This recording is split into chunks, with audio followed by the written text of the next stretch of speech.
La humanidad y las máquinas se hunden para desordenar los mandatos del rancio mundo.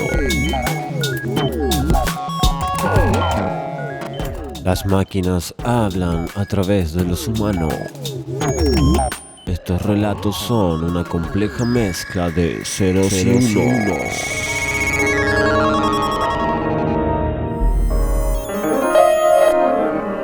Por eso ahora vamos a escuchar los cuentos de Monk,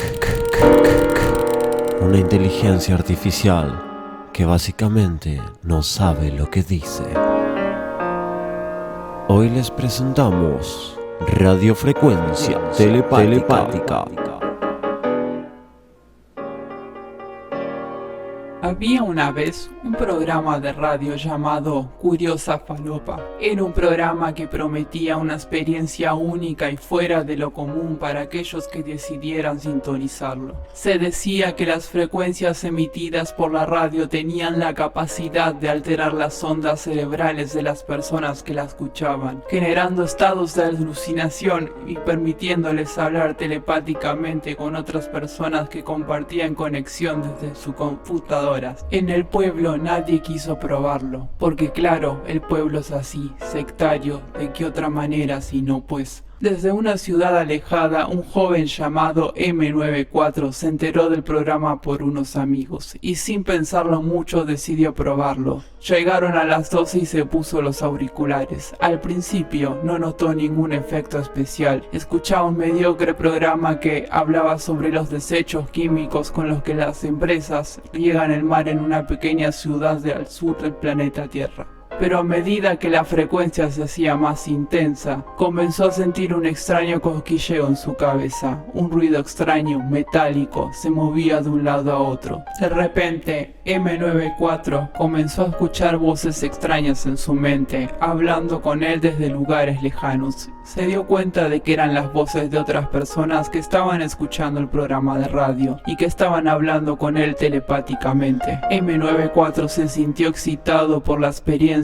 La idea de poder comunicarse con otras personas de esta manera era gustosa. Pronto se encontró hablando con una misteriosa voz sutil que se hacía llamar Bricanjul. Vivía a miles de kilómetros de distancia, bajo otro régimen militarizado. La radio empezó a transmitir sonidos eróticos. Dejaron de hablar por un momento. Bricanjul le empezó a decir que le gustaba lamer dedos. M94 se miró las manos y luego le preguntó si tenía barba. Bricanjul le dijo que no, suavemente. M94 le dijo que el programa de radio era una mierda. Bricanjul contestó que sí, aburridísimo. A medida que conversaban, M94 y Bricanjul descubrieron que tenían muchas cosas en común y que podían comprenderse sin necesidad de palabras. La experiencia era sorprendente y transformadora. M94 no podía creer que algo así fuera posible. Sin embargo, mientras la frecuencia se hacía cada vez más intensa, M94 comenzó a sentirse cada vez más confundido y desorientado.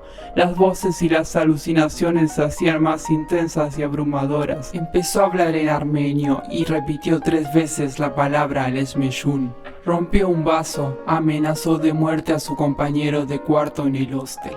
Hasta que finalmente M94 se dio cuenta de que la frecuencia de la radio estaba teniendo un efecto perjudicial en su salud mental. Decidió llamar a la policía multifacética de conciencia no confundida para la aplicación del bien y otras vicisitudes. Rápidamente apagó la radio, pero la presión en su cabeza no disminuía. Empezó a correr por todo el cuarto hasta que de repente encontró un viejo mouse de bolita. Lo desarmó y se tragó la bolita que hacía girar el puntero.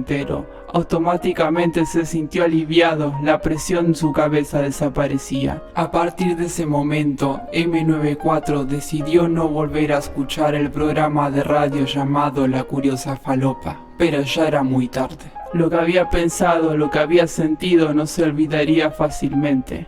Los días posteriores se centró en buscar formas más saludables de conectar con los demás. Empezó calistenia, se compró un traje de ciclista y hasta se hizo amigo de Silvio. ¡Qué buen tipo Silvio! Pero aunque la experiencia había sido aterradora, nunca olvidaría la emoción y la maravilla de haber establecido una conexión telepática con otras personas a través de Radio Random. ¿Te gusta la magia? Fin. Esto fue Los Cuentos de Monk. Radio Random.